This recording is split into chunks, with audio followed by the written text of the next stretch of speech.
morning, you're watching Businessworld Live. I'm Danie Laurel. It's the start of a new trading week. Let's kick off with our banner story. The Philippines likely exited the pandemic-induced recession in the second quarter. That's on the back of looser quarantine restrictions in the previous months. Now, a Businessworld poll of 20 analysts yielded a median GDP growth estimate of 10.6% for the April to June period. Now, if realized, this would mark a turnaround from the contraction of 17% in the same period of last year and the slump of 4.2% in the first quarter of 2021.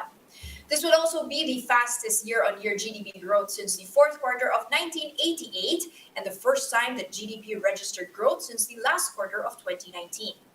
Analysts believe the April to June period marked an economic rebound from the same quarter in 2020, the time when the economy bottomed out amid stringent mobility curbs. Economists said more business establishments became busier in the second quarter of 2021 and manufacturing activity had improved. However, one economist said the expected GDP growth in the second quarter may just be base effects, noting that the economy contracted at a record 16.9% in full year 2020. Economists also said prospects in the next few quarters remain uncertain given the reimposition of stricter restrictions in Metro Manila and other areas due to the threat of the Delta COVID-19 variant.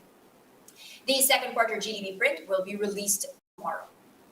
Meanwhile, the Monetary Board will meet on Thursday, that is August 12, for their policy meeting. All 18 analysts polled by Businessworld expect the board to keep the policy rate unchanged at an all-time low of 2%. Now, Metro Manila mayors will start to distribute cash aid or ayuda to the affected residents by Wednesday. The Budget Department already released the breakdown of the 10.8 billion peso ayuda funds for NCR. Quezon City is set to receive the largest dole-out, that's about 2.4 billion pesos, followed by Manila and Caloocan, which will be receiving over 1 billion pesos each. The municipality of Pateros will be receiving the smallest share to the tune of 52 million pesos. Meanwhile, the Labor Department said it has distributed 13 billion pesos to its regional offices and is seeking an additional 2 billion pesos to support a cash for work program. Beneficiaries of the program will be hired for social, economic, and agroforestry community projects. DOLE Information and Publication Service Director Raul Francia said that the additional budget, if approved, will benefit close to 400,000 workers.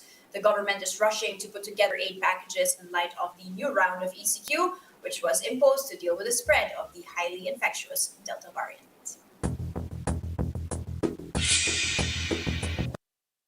Okay, guys, welcome to another week of Ghost Month. And of course, we're still in ECQ here in the capital. But this week will definitely not be short on activity, particularly on economic data. You can see my terminal here and how we are opening on the back foot, sliding by 44 points. That's quite flattish, down by 0.01%. Market still does not know where to go. Meanwhile, I would like to break some economic figures. You've got the second quarter agricultural output falling year-on-year by 1.5%. Now, recall, economists are closely watching this, of course, in terms of determining how that would affect the GDP print, which comes out tomorrow. Meanwhile, you've got rough rice output rising 1.2% year-on-year. And of course, tomorrow you've got that GDP print for the second quarter, likely to rebound year-on-year, but a lot of contention in terms of base effects.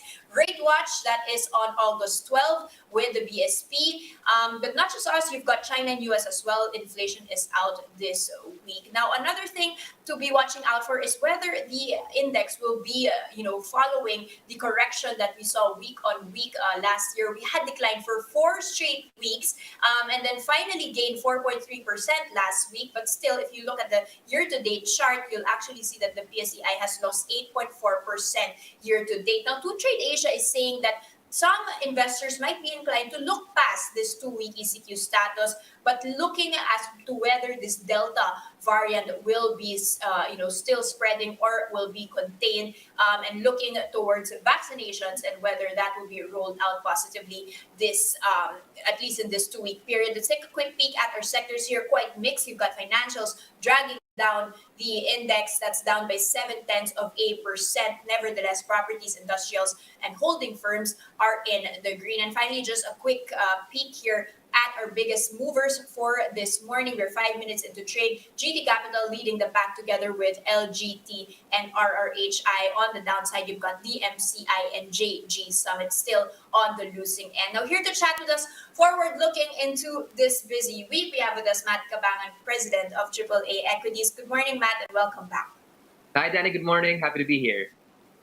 Matt, okay, just a quick question on where you think the direction of the bourse is going to go. We've had, 4 straight weeks of losses and finally rebounded. Does this mean that all of the risks when it comes to ECQ, at least for the 2 weeks, and also the Delta cases spiking to the most in several months, actually, does this mean that this is already priced in? Are we seeing some sort of bottoming out here? I wouldn't be so quick to come to the conclusion that we've bottomed out. Our market right now is on very thin ice. I think a lot of investors are waiting for an official end to the ECQ before jumping in, because there's a very real chance, as we've seen before, that this 2-week ECQ gets extended to 3 weeks or 4 weeks. So I think investors are on the back foot here, sort of waiting for official confirmations before jumping in. Okay, so there's actually still some downside risks there. Do you mean to say that they haven't priced in the possibility of an MECQ or ECQ extension? Is that not already something that is being expected?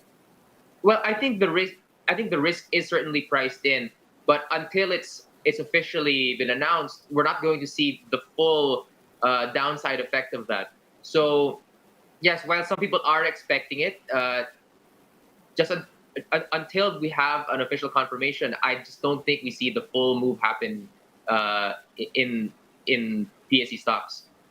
Okay, can you explain this sudden rebound after the 4 week slump here? Why the bargain hunting, and what does this mean? Does it mean that we're not gonna be going further down than we had the past 3 weeks? What happened last week in particular, and what do you see this week to be like? Yeah, I think after the government announced the ECQ in advance, we saw a big sell-off, and then all of that sort of recovered last week.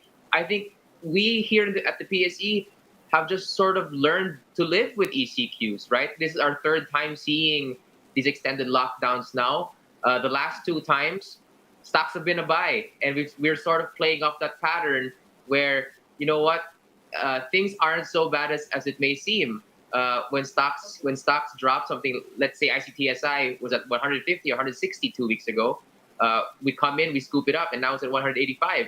I think investors are getting more comfortable with the idea that this might not be the last ECQ announcement over the next 12 months. So I think we as investors are just getting better at coping with these sorts of announcements. Okay, so less panicky here. But Matt, what about this week? We've got GDP coming out tomorrow. Of course, the median is above 10%. It's still a double-digit growth. But again, there are base effects here. Very low base here from last year. It doesn't necessarily mean we're seeing growth. What figure will be okay to you? What figure of GDP tomorrow will be okay for markets? To accept, and which direction might it go? Well, personally, I don't see the GDP figure surprising to the upside. If anything, there's only downside risk to this number. I think anything less than 9.5% is going to be a huge disappointment to markets. If somehow it prints 11%, I don't think that allows people either. The base effects, as you mentioned, are just so strong, right? We're basically comparing to zero. So I don't think investors are reading too much of the upside of things, and I think people will mainly be focused on the downside. Okay, so something, it has to be way above the median to be in any form positive. Tell us, we have certain cancellations when it comes to fundraising. Del Monte in particular just canceled, or at least postponed their IPO. What does this tell you about the edginess of investors, and whether this will be spilling over into the next quarter? I actually don't read too much into Del Monte's decision not to list. Right, we just saw the Robinsons REIT and the Mega World REIT both be approved by the SEC. So those two seem to be moving forward. The thing about the Del Monte IPO is that the entire offer is secondary shares. So I as a selling shareholder would absolutely want the high end of the IPO target price, right? And if selling it now, takes it down 20% from where I thought I would sell it, then I'd probably pull back. I don't think it's a sign of a greater thing than that. Really, I think it's people who think they deserve more for the secondary shares. Okay, but in terms of you mentioned the REITs coming online. Are you still excited for this, given that the property sector, in particular commercial property, retail establishments, office spaces, with these lockdowns, will be seeing more pain? Well, to me, the REITs are still exciting in that they do provide that stable cash flow that so many investors now are looking for, given how low the bank rates are, right? BSP rates are still at record lows. There's been no indication that they're going to be rising.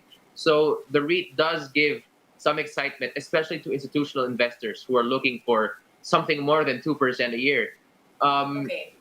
Now, whether the real estate industry is particularly exciting, I mean, the pricing of these REITs should adjust lower on pricing date to reflect the sort of grim outlook. Um, Okay. but as far as whether these things will take off in the next year is anyone's guess.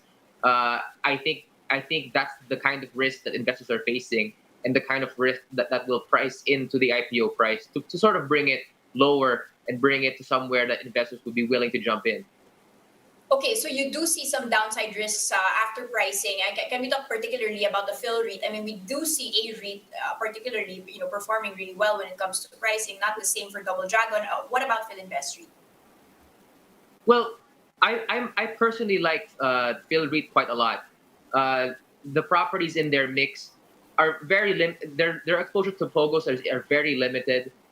They have a high exposure to BPOs, which amid all the lockdowns of the last year and a half have generally stayed online. So I do see Phil REIT source of cash flows to be quite resilient. They are geographically diversified as well. So I actually compare this more to A REIT than I would compare it to a Double Dragon REIT. So in that regard, I am quite bullish on the Phil REIT offer.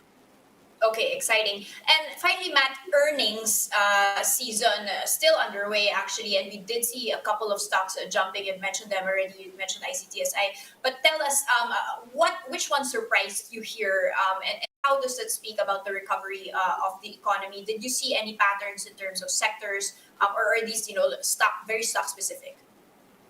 Yeah, I think one set of earnings that really caught investors by surprise, in both a positive and a negative way, was Ayala Land last week. We saw that their second quarter earnings were up to something ridiculous like 1,500% year on year, Uh huh. which might it's such an astronomically high number, and sort of put a smile on a lot of people's faces. But if you were to compare that to 2019 Q2, it's still down 40-50%. So that just sort of gives you the level of base effects that we're looking at when comparing to last year. So I wouldn't say it's useless, but comparing to last year's earnings has just been it's been so noisy, Mm. given just how terrible last year was. So in that regard, it's both surprising and unsurprising that these numbers are coming out. Oh, okay, so very interesting. But how does that change your outlook for the rest of the year when it comes to fundamental corporate earnings growth? Does the second quarter tell you any story that it was better than expected? That that this momentum might be sustained, or are there, as you mentioned, still a lot of risks when it comes to the bottom line for the next two quarters? Well, I think what that tells me is that we likely won't see pre-pandemic levels of income until probably 2023, and that's my sort of baseline estimate. I don't think it's particularly optimistic or pessimistic. It's sort of my baseline. Uh, but as for the recovery trend, when we compare Q2 to Q1 across all the big blue chip earnings, there has been improvement, right? Even in an industry as unloved as property, we have seen an improvement there. Okay. So that is a sign of the recovery continuing. But Favorite it's stocks to pick up, Matt? Favorite stocks to pick up, favorite sectors to pick up during this ECQ ghost month period? I know it's a hard question. oh no, that's an incredibly easy question. Oh Uh, yeah? Everyone should be picking up AC Energy and Converge. That's the only Okay. answer. Uh, we're gonna see a huge influx of passive money flowing into these names this Friday. So if you're a non-believer in Ghost Month, now's the time to jump in because I mean these additions only happen so rarely. Despite the fact that AC Energy, has not gone down, it's still a good price for you. Well, it's a Up good five price. percent right now, by the way. Up five Yeah, percent this morning. it's a good price to pay for me because someone else will have to take it off my hands come Friday anyway. So if you're a short-term guy, if you're a medium-term guy, now's the time to be jumping into these names. There you go. So still some room to run for the newbies in the index. You've got AC Energy and Converge as Matt Cabangon's picks. Thank you so much, Matt Cabangon, AAA Equities President. Thanks, Danny.